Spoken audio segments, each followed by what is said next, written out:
Now on? Well, that's if I flick the little thing over, it works better. Thank you. So, anyway, it's great to be with you. It's great to have all our staff here. And is Carice here today? Carice is not here, but since we gathered last year, 2 people joined our staff, Carice Blount, who you will meet if you come to the front office, and Tori Proctor, who is Director of Finance and Administration. Yeah, yay. But it's also a great joy to introduce, and I'm going to introduce everybody. Let's see, Courtney Hundley and Santana Bartoldes, who's here from VTS, and Diane Heath, who I think with Rashid is our longest serving member of the staff, and Ann Tim Payne, and Aaron Childers, and John Gunther, and Susan Flanders, and Heather Beck, Reverend Father Mitchell Felton, and Joshua Daniel. Not standing here right with me at the moment. We're missing Sarah Curtin, who leads our We Worship music, Marina Davis, who takes care of the library, Lauren DeVito, who does communication, Rashid Ghana, who prints all of our wonderful stuff. David Griswold is here somewhere. Mitch Gafanti takes care of the property. Katie McGurvey, Director of Children's Ministries. Anik Milda assists with finances. Kate Murphy, the head of the nursery school. Michelle Prince, Pastoral Care Coordinator. And Adeline Tyler Williams. And David Griswold joined us, and so did Jamal, who makes all of this stuff happen. Thank you, everybody. Thank you. We're going to cover a number of things this morning, as we often do, and we're going to begin first up with a report on the state of the financial. We're going to hear from our treasurer, Mr. Mike Davis.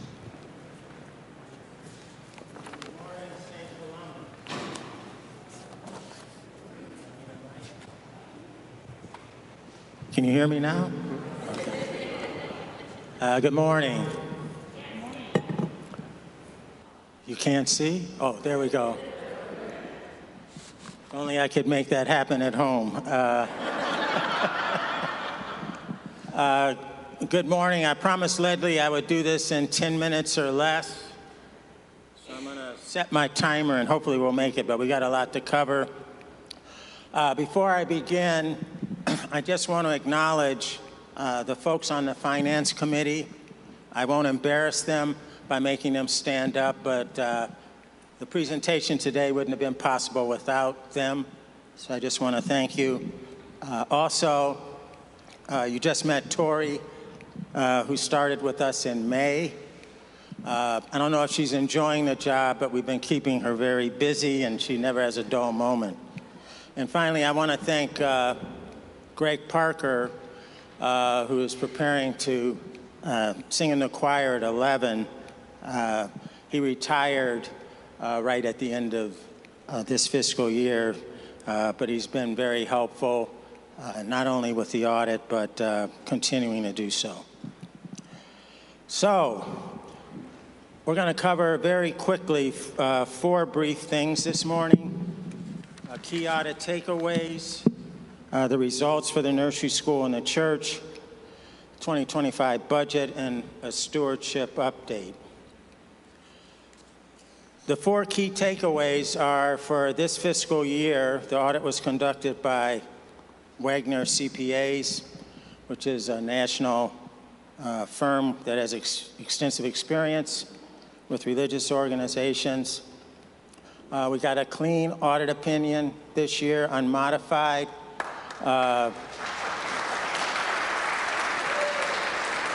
Those of you, and I can see Tim Massett in the audience, remember when we didn't have audits or they were late, so this was a great accomplishment. It was also approved and on time by the Finance Committee and the vestry. And the most important thing, the church and the nursery school had a combined increase in assets or surplus of almost $1 million.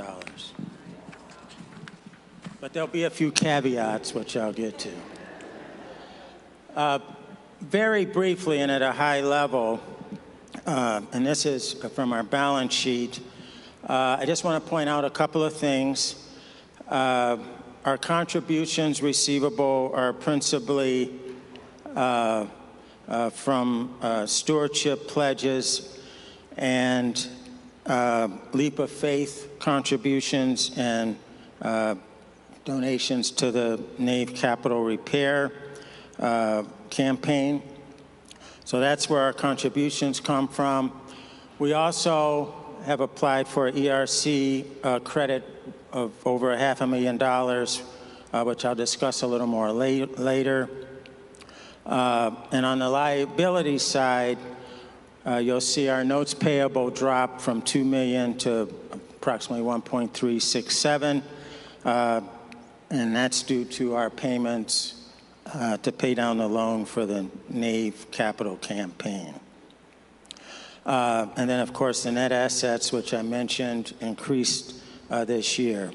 The growth in our assets this year are primarily due to better investment performance, the employee retention credit, and other increases in net income.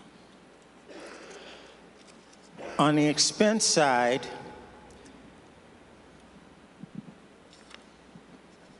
you'll see that it's pretty much been steady as she goes, except that, as with every organization, our costs have increased for both the church and the nursery school. And there's been a greater emphasis on fundraising, but these are all typical increases for a church of our size.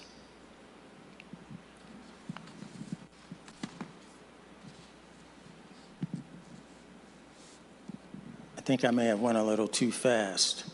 To go back to revenue on our income statement, you'll see our contributions in 2023 were $4 million, and it dropped to 3.5, but that's principally due to the fact that we had the Leap of Faith campaign led by Ledley.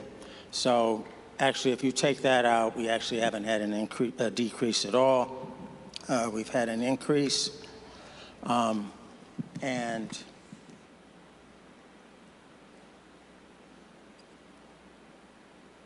the only other thing I will mention on here, other than the employee retention credit, is that under other income, the nursery school received a grant, so that's why that increased from roughly $6,500 to $368,000. So our revenue has increased, and I'll discuss the other income increase and the employee retention credit in a moment. I think I covered this already. So what's the trend? As you can see, the trend is very good. If you look back at 2020, our net revenues and expenses were roughly $5.5 million. This year, we're up to revenues of $7.5 million, and our expenses, although they continue to increase, are still below our total revenues, and our net income is on the upswing. One thing I'll point out, in 2021, we received the PPP credit, which is one of the reasons our net income spiked. So that's also looking good. Now, some of you may be wondering, well, how did we have an increase of assets and a surplus of $995,000? That's due to the employee retention credit, and the caveat on that is we've applied for it, but we have not received the funds from the IRS yet, but the auditors required us to report it as an asset, so we did that.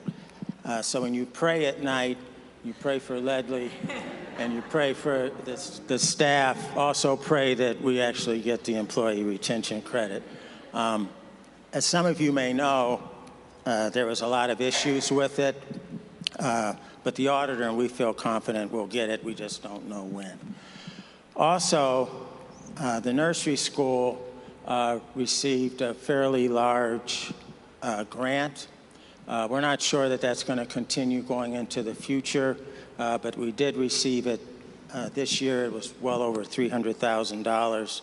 So that also was very helpful in helping us have this surplus this year.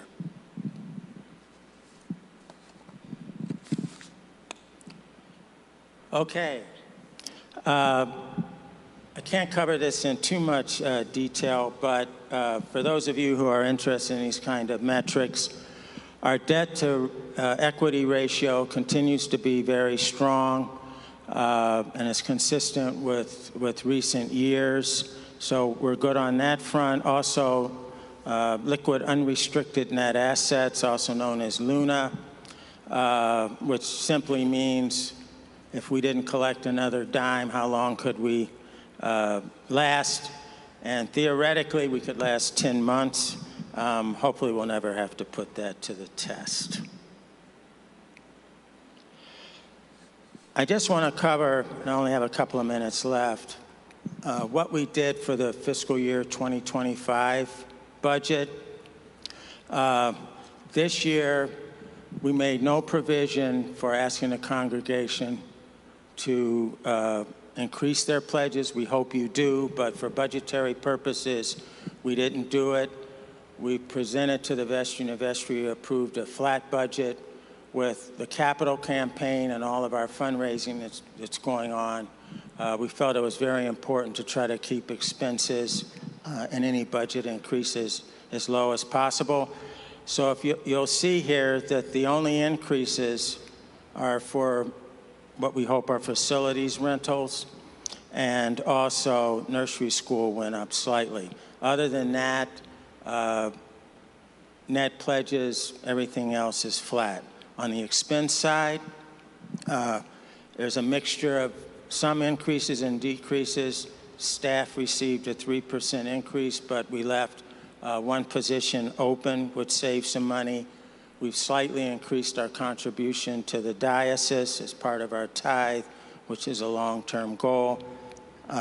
We also found a great deal of savings in our utilities. Tori and the staff have done a great job in finding ways to save money. And also, we had to take into account bad debt, accounting fees, and copying costs, which have all gone up. We still anticipate a surplus next year, but fingers crossed on that. Finally,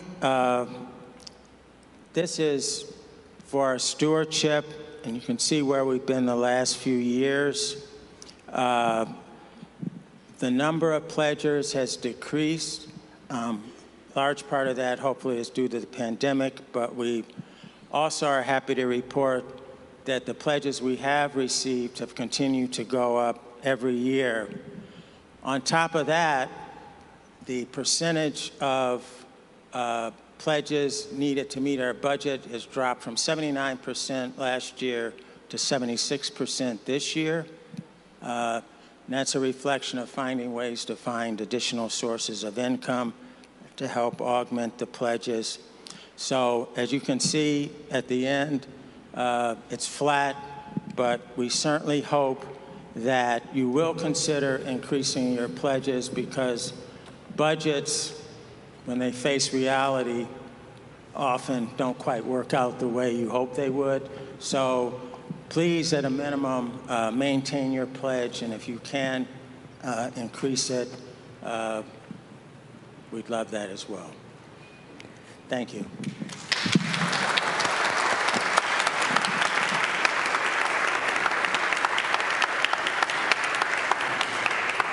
Thank you. Jamal, could you give me some light, please, and drop this down?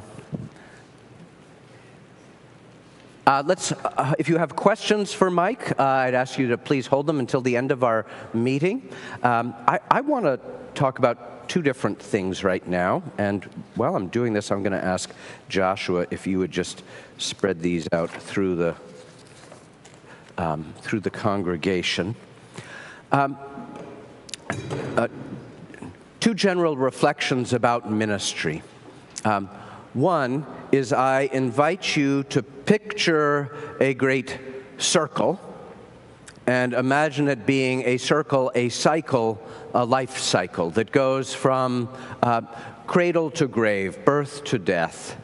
And as one of the ways in which your staff at St. Columba's contemplate what does the constellation of our life at St. Columba's look like, we sometimes imagine this circle where each of us are at some place along the path from birth to death, and we believe resurrection. And we're aware that along that circle, along that pathway, there are particular points of transition. And in those seasons of transition, many of us are more open to the movement of the Spirit in our lives. And when I talk about this, I'm thinking, for instance, about when we come into the world and our parents seek for us to be baptized. I'm thinking about how we are as young children and open to learning the stories of God's love and finding a safe community. I'm thinking about how when we are in the youth of life and we're starting to grapple with tough questions about morality and who we are and what gifts God has given to us and blessed us. As we move into seeking partners, as we find jobs or perhaps lose jobs, as we are ailing or grieving along the way or are in need, as we're taking care of family members and so on. And if you look at all the different ministries that we do together at St. Columba's, many of them are addressing one of those seasons of transition. And we're always paying attention to, is there a season of transition that we're not yet addressing? And I'm raising this now because it was 2 years ago that we launched a couple of ministries. We launched a young adult ministry, and we also launched a ministry of parents of LGBTQ plus children or youth. And in the last year, we launched 2 additional ministries. One, a direct result of conversation at this annual parish meeting, which was the First Thursday Seniors Group, which has been meeting monthly ever since, with some 30 to 40 seniors gathering for lunch and conversation and prayer. And launched another group, which was parents of young adults who are going through some hard struggles right now. And each of these groups are ways for us to come together, hear one another, offer what's on our own hearts and minds, pray, learn, and be there for one another. And I just wanted you to see, if you can, that picture, because it's something that we see, that I see, and it is a great gift and a blessing for us in community here. The other thing I want to say is that as we come to this point in time from a year ago, this whole past year, in our ministry, and in particular in the ministry exercised by your vestry, has been one of convergence, of a whole lot of different things coming together. And when I say that, what I'm seeing is that we set some things in motion several years ago. Several years ago, in 2020, we committed ourselves to becoming an anti-racist church.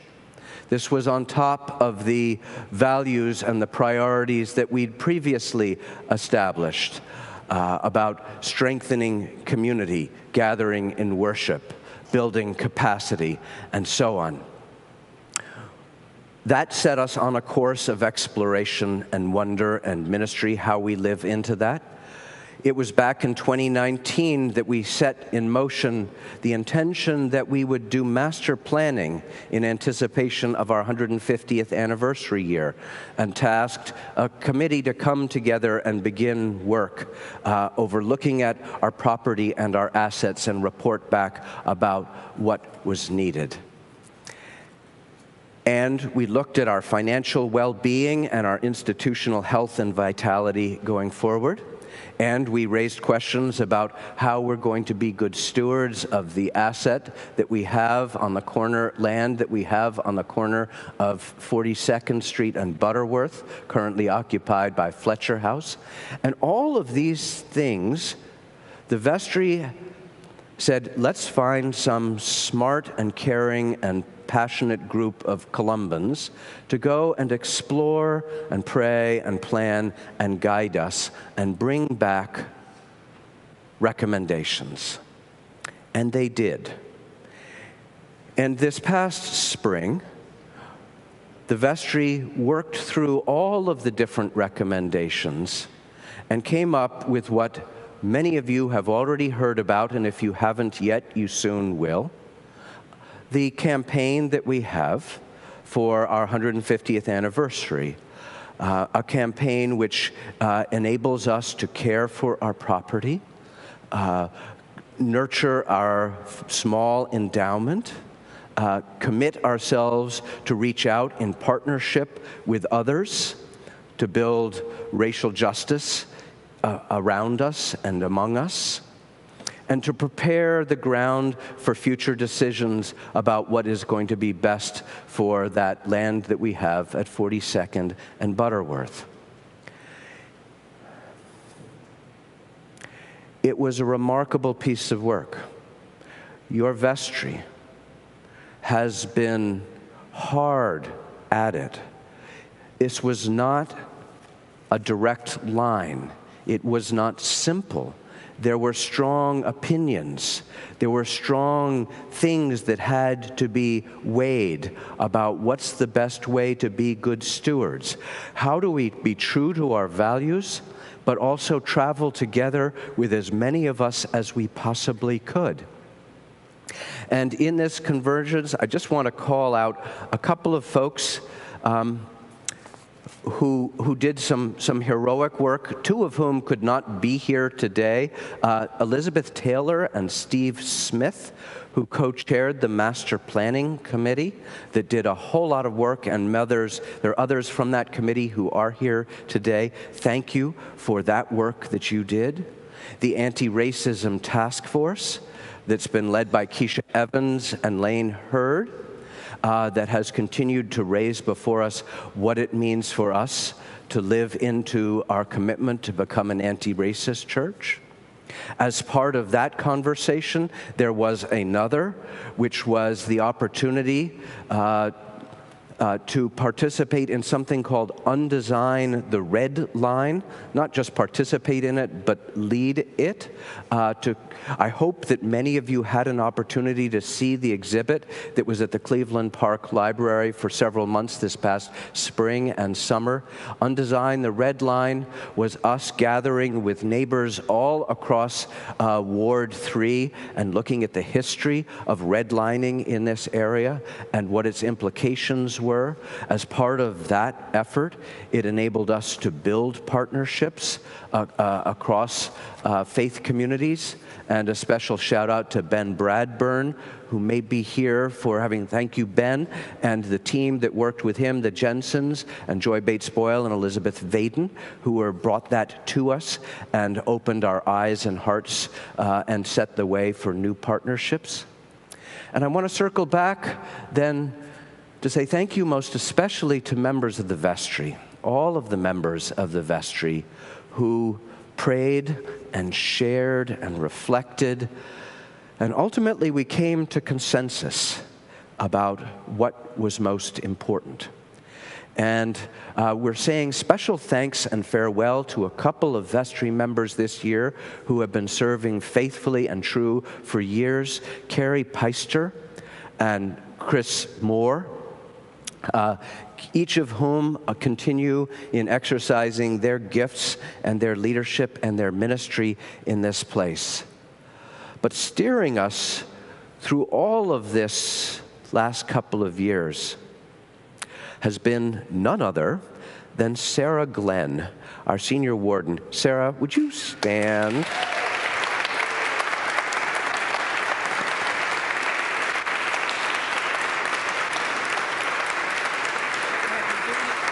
What?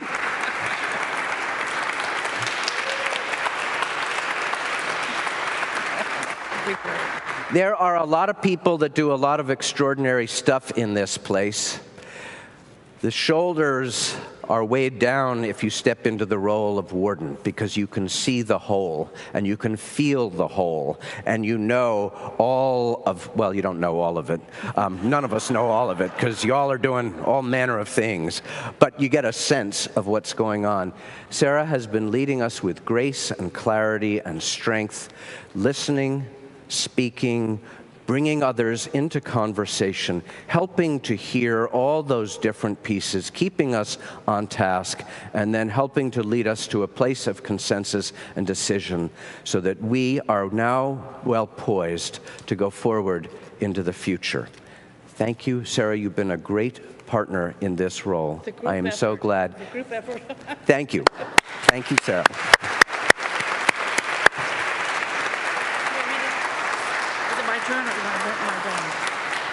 Not quite yet. So I handed out the little sheet. It has a whole bunch of others. Many of you, thank you, thank you, thank you. I'm not going to list all of them, but I wanted you to see them. And now, Jamal, we have a video as part of the stories of our 150th. If we could take a look at that, that would be great. And then we're going to hear from our wardens, so our wardens know.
Is definitely bells and choir. I've been doing them for a while, and it's a lot of fun. I've made a lot of friends. My St. Columba story begins about 35 years ago. I had just graduated from college with a degree in church music, and I came here as the Associate Director of Music. For the next 4 years, I worked with Steve Anderson and had some great hands-on experience with the choirs and handbells.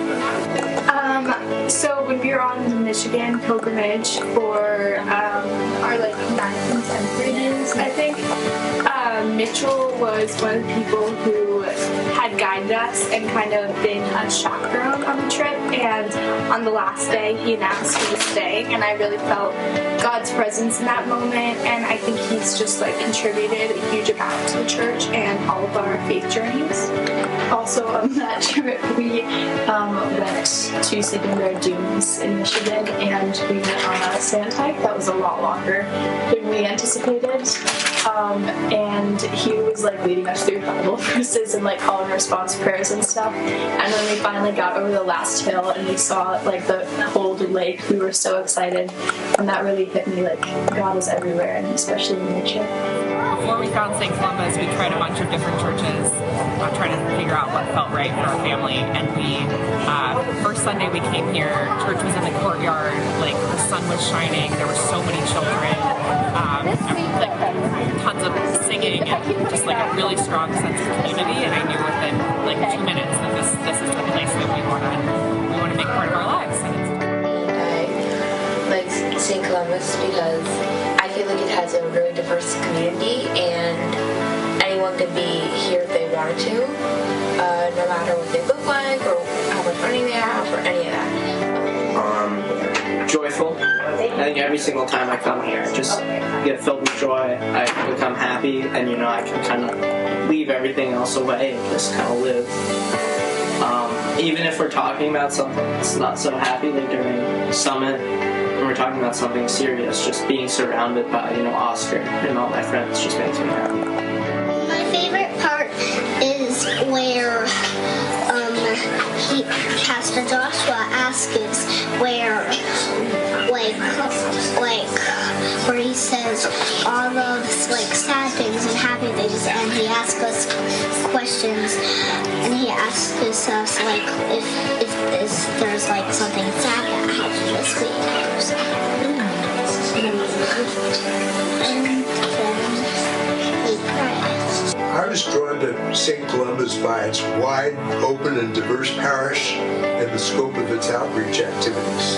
And the church has certainly met my expectations. What I like most about St. Columba's is just the warm community and just the family friendliness of the program. Most importantly, I would say, are just the people that you meet here, that I've met here, that my family has met here, have just been so wonderfully welcoming, so diverse. I think it was Jim Donald who said that, you're accepted here wherever you are on your journey, and that has just been so true. I remember the worship in the courtyard as being such a great symbol of the spirit at St. Columba's, that everything was movable. That what was center and unmovable were the people and the spirit in the place, and everything else would change.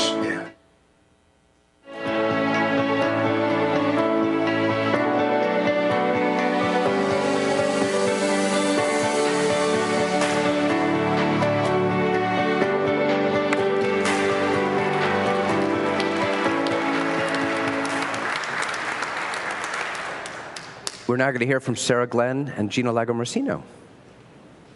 Thank you, Ledley. Hi, everybody. We wanted to give you an update on the rector search. And whenever I do these, I always have to pause for a moment to say, Ledley, thank you. And we will celebrate at the appropriate time. So I'm going to give you a heads up to mark your calendars for the weekend of February 28th and Sunday, that's a Friday, and Sunday, March 2nd. So we will celebrate appropriately. So more details to come on that. So the vestry is heavy into the rector search. And just to remind you, well, you probably don't know this part. We started about a year ago. About a year ago, the vestry worked to develop our survey, our parish vitality survey, and that was issued to the full parish in February. It was open about 6 weeks. We had the online version, and we had 5 or 6 listening sessions. We received over 330 responses to the survey. They were scored questions as well as opportunities to comment. We had over 70 pages, single-spaced, of comments. So it was an awesome response. And the vestry took all that information from you. It was what you thought of St. Columba's, what you felt about where St. Columba's was being called, where you thought we might be falling short of our aspirations, and what really moves you. It was a beautiful, beautiful piece of work, and a privilege to review. the vestry took that information in and spent the late spring and early summer really discerning and how this was going to inform our job description. And we had to write 2 documents, a job description document for the rector, as well as answering our own questions that the diocese requires. It's called the OTM profile, which is, so we took all that information in from you and crafted these 2 documents. And that took several months. We posted the job in early August, and we did pretty aggressive outreach. I might have mentioned that at one of the other forums. We, because there aren't a lot of big churches. We're a complex organization, we're a busy place, and we want to be sure that we're touching people out there that have rectors out there who have that kind of experience and have the kind of desire to lead a place like St. Columba's. So we did outreach to more than 30 states across the country. And everybody we talked to had another suggestion. We contacted everybody that you recommended. We contacted everybody that anybody else recommended. So, and so we're, right this moment, we're in the process of talking in depth to people. So we are in the midst of the rector search. The vestry's taking it very seriously, and more to come. So, over to you. Great, thank you. Here, let me take this one. Thank you so much, Sarah. And just to underscore, I think this rector search process is going really well as planned. A lot of the outreach, first, Ledley actually reached out to all of his peer group and colleagues, so thank you so much to Ledley for the work he's doing and helping us to recruit his successor. And Sarah really did a lot of work talking to a lot of people, and as a result, we really do have a fantastic group of applicants, a diverse group of women and men of all backgrounds, and we're really excited to be starting to get to know them. We're early in that discernment process, but the vestry is excited to be discerning together. And I'm also really delighted to share, this may be Sarah's last day as warden, but at the recommendation of the bishop and with enthusiastic support from me, from Andrew, who's going to be our junior warden, and the whole vestry, Sarah's going to stay on as a part of the search process, and we are going to benefit from her wisdom all the way through till the point we bring someone in for a call. So we're really excited about that. I also want to acknowledge Joy Bates Boyle, who's done a tremendous amount of work as our process facilitator for the search. So we will continue to update you. Maybe just to say a little bit about the time of transition and the interim period that we are going to be entering. We've been talking a lot about our past and present.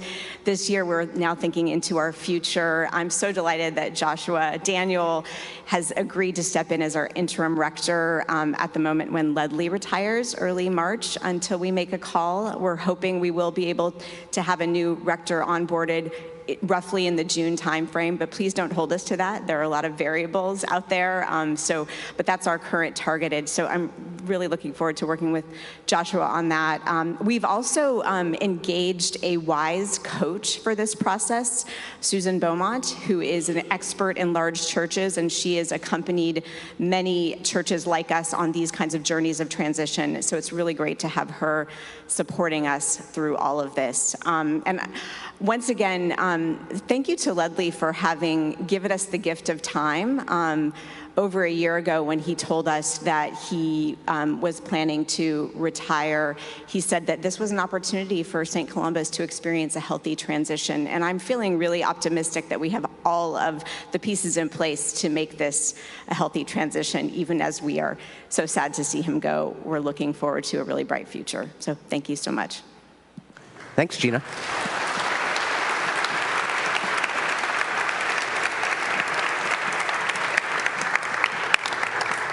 We have just a couple of minutes. If anybody has a burning question or comment they would like to share, I invite you to please come to the mic.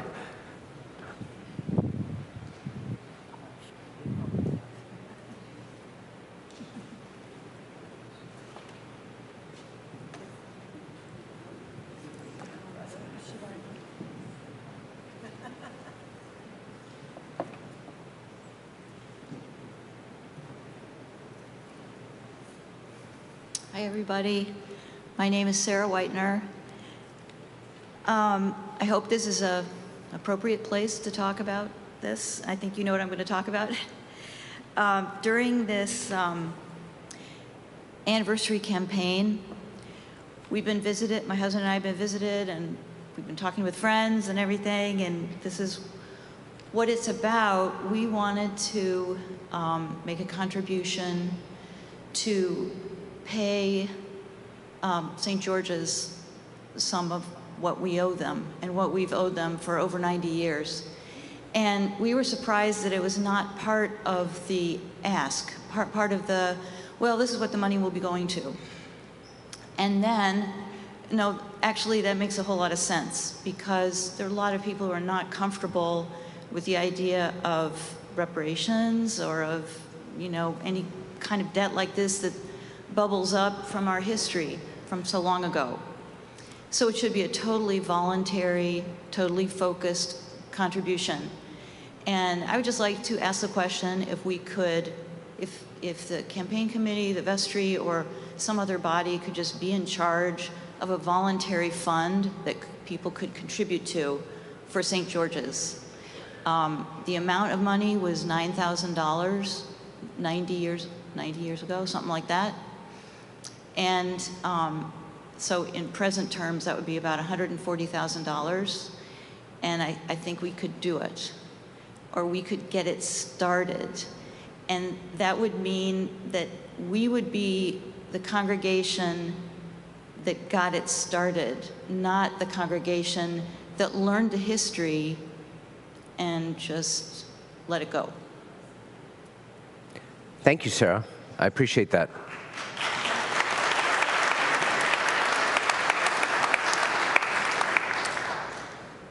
And let me respond on the spot simply by saying thank you. And we've been in conversation. I was aware of this desire. And the vestry and in conversation with the Anti-Racism Task Force will certainly continue to look at that. So thank you. Any other questions, comments?